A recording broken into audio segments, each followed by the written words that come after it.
बिल्ली आराम से अपनी ही दुनिया में टहल रही थी कि तभी अचानक एक कार तेजी से उसकी तरफ बढ़ी। ड्राइवर ने देखा कि ये तो बस एक आवारा बिल्ली है और बिना रुके आगे निकल गया। बिल्ली सड़क पर पड़ी तड़प रही थी, दिल ही दिल में ये दुआ करते हुए कि कोई तो आए, कोई तो मदद कर दे। फिर खुशकिस्मती से एक आदमी वहाँ से गुजरा। उसने बिल्ली को देखा और बिना समय गंवाए उसे अस्पताल ले गया। बिल्ली अब खतरे से बाहर थी। उसे लगा शायद ये जगह, ये इंसान ही उसका घर बनने वाले हैं। लेकिन जैसे ही बिल्ली ठीक हुई, आदमी उसे अपने एक दोस्त को देने की सोचने लगा, बिना ये पूछे कि बिल्ली की अपनी क्या चाहत है। और उस दोस्त के पास पहले से ही एक बिल्ली थी जो उसे अच्छे से समझती थी, उसके हर मूड को जानती थी। ये देखकर ये छोटी बिल्ली तड़प उठी। वो भी तो चाहती थी कि वो उसी आदमी के साथ उतने ही साल रहे, लेकिन आदमी जिद पर अड्डा था, देकर ही मानेगा। उसे ये अंदाजा भी नहीं था कि उसके दोस्त के घर एक कुत्ता भी रहता है और वो कुत्ता बिल्कुल भी मेहमान नवाज नहीं था। आते ही भौंकना शुरू, ऊपर से आदमी की दवाइयों की महक सूंघकर ठंडेपन से बोल बैठा कि आदमी के पास ज्यादा वक्त नहीं बचा। ये सुनते ही बिल्ली आग बबूला हो गई। वो सीधे उस कुत्ते पर झपट पड़ी और वहीं पर आदमी की पूरी प्लानिंग चौपट हो गई। असलियत ये थी कि वो आदमी बिल्ली को देना चाहता ही नहीं था। वो उससे बेहद लगाव रखता था, बस अपनी बीमारी की वजह से डरता था कि अगर वो चला गया तो इस मासूम का क्या होगा। वो दवाई लेने कार तक गया, लेकिन जैसे ही वापस लौटा बिल्ली गायब थी। वो घबरा गया, हर तरफ ढूंढने लगा, उसका नाम पुकारता रहा पर कोई पता नहीं। फिर अचानक एक नन्ही सी म्याऊं सुनाई दी। बिल्ली उसके पैरों के पास बैठी थी। उसने उसे सीने से लगाया और तभी उसे सच में एहसास हुआ उसे इस बिल्ली की कितनी जरूरत है। उसने वहीं फैसला कर लिया, अब ये बिल्ली कहीं नहीं जाएगी, यही उसका घर है। बिल्ली घर पहुंची, हर कोना सूंघ सूंघ कर अपना बना लिया। उसे ये घर बेहद पसंद आया, लेकिन कुछ ही दिनों में आदमी की तबीयत तेजी से बिगड़ने लगी। उसे अस्पताल में भर्ती होना पड़ा। बिल्ली भी उसके साथ जाना चाहती थी। वो चुपचाप उसके पालतू बैग में जाकर बैठ गई, लेकिन आदमी ने बैग बंद कर दिया। अस्पताल में पालतू जानवरों की इजाजत नहीं थी। बिल्ली ने पूरी कोशिश की पर वो बैग खोल ही नहीं पाई, बस उसे जाते हुए देखती रह गई। उसके बाद से हर दिन बिल्ली खिड़की के पास बैठ जाती, इस उम्मीद में कि शायद आज वो लौट आए। फिर एक दिन आदमी की आंटी खुशखबरी लेकर आई, बिल्ली उससे अस्पताल के बाहर मिल सकती थी। जैसे ही वो मिले, बिल्ली उसकी गोद में कूद गई, लेकिन वो खुशी भी पल भर की थी। फिर से जुदा होने का वक्त आ गया। आंटी बिल्ली को कार में ले जा रही थी कि अचानक बिल्ली भाग निकली। वो फिर से सड़क की बिल्ली बन गई, गलियों में खाना ढूंढती, बारिश और ठंड सहती, सिर्फ इसलिए कि अस्पताल के करीब रह सके। जब उसे आदमी दोबारा देखा तो सारी तकलीफें हल्की लगने लगी। बिल्ली हर दिन उससे मिलने आने लगी और आदमी भी उसके लिए ट्रीट्स लेकर इंतजार करता। लेकिन एक रात आदमी की हालत अचानक और खराब हो गई, धड़कनें गिरने लगी। बिल्ली को जैसे सब समझ आ गया। वो तेजी से अस्पताल की तरफ भागी, जितनी तेज भाग सकती थी, पर गेट बंद था। वो जोर जोर से रोती रही, उसे बुलाती रही। तभी आदमी की आंटी ने उसकी आवाज सुनी। वो बिल्ली को कमरे में ले आई ताकि वो आखिरी बार उसे देख सके। बिल्ली उसका हाथ चाटती रही, उसे उठाने की कोशिश करती रही, लेकिन आखिरकार आदमी चल बसा। बिल्ली चुपचाप उसके पास बैठी रही, जैसे उसकी सांसों की खामोशी को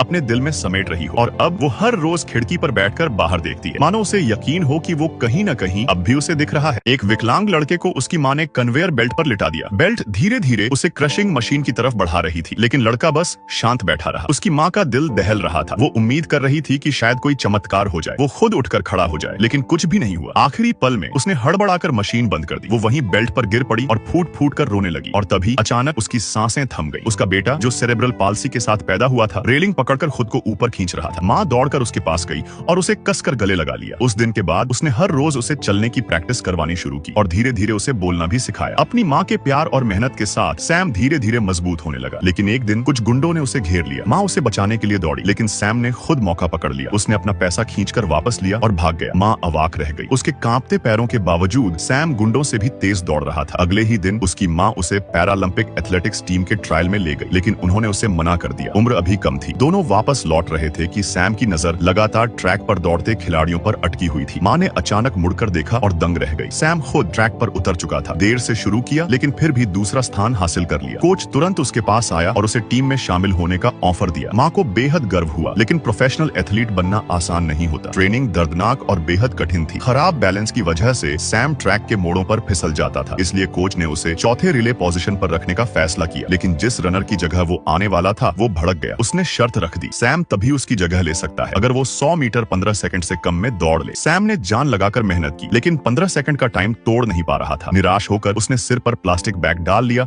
और रोने लगा। माँ ने उसे ढूंढ लिया। सिसकियों में सैम ने कहा वो बस तेज दौड़ना चाहता था। माँ ने उसे चुप कराने के बजाय सख्त लहजे में कहा, अगर जोर से रोना है तो जोर से दौड़ भी लो। ये शब्द उसके अंदर आग की तरह उतर गए। सैम ने दोगुनी मेहनत शुरू कर दी। असंख्य सीढ़ियां चढ़ी, चलती ट्रेन के साथ दौड़ा और खुद को हद तक धकेल दिया। और आखिरकार क्वालिफाइंग टेस्ट में उसने 15 सेकंड का रिकॉर्ड तोड़ दिया। अब वो आधिकारिक तौर पर पैरालंपिक्स के लिए चुना जा चुका था। लेकिन असली रेस से ठीक पहले आफत आ गई। उसके एक साथी खिलाड़ी की मानसिक हालत बिगड़ गई। रेफरी रेस रोकना चाहता था, लेकिन कोच उसके पास ही खड़े उसे संभालने की कोशिश कर रहे थे। टीम में घबराहट फैल चुकी थी, सिवाय सैम के। वो शांत खड़ा था। ये उसका आखिरी पैरालंपिक्स था, उसकी जिंदगी का सबसे बड़ा मौका। आखिरकार साथी खिलाड़ी संभला और रेस शुरू हुई। पहले 3 रनर जान लगाकर दौड़े और फासला कम किया। फिर बारी आई सैम की। साथी ने बैटन देते हुए चिल्लाकर उसे हिम्मत दी। सैम ने अपनी पूरी ताकत झोंक दी। फिनिश लाइन पर वो लगभग 2 और रनर्स के साथ एकदम बराबर पहुंचा। सबकी नजरें स्क्रीन पर टिक गईं, नतीजे का इंतजार करते हुए। और फिर स्क्रीन पर परिणाम आया। सैम की टीम ने गोल्ड मेडल जीत लिया। टीम खुशी से फट पड़ी और दूर अपने टीवी के सामने सैम की मां गर्व और खुशी के आंसुओं में टूटकर रो पड़ी। दूर खड़ा सैम अपनी मां की तरफ देख रहा था, आंखों में जीत की चमक और दिल में उसके लिए इज्जत का सागर। ये सिर्फ उसकी नहीं, उस मां की भी जीत थी, जिसे कभी उसके बेटे को लेकर विकलांग कहकर चिढ़ाया गया था, वही आज एक चैंपियन की मां बनकर खड़ी थी।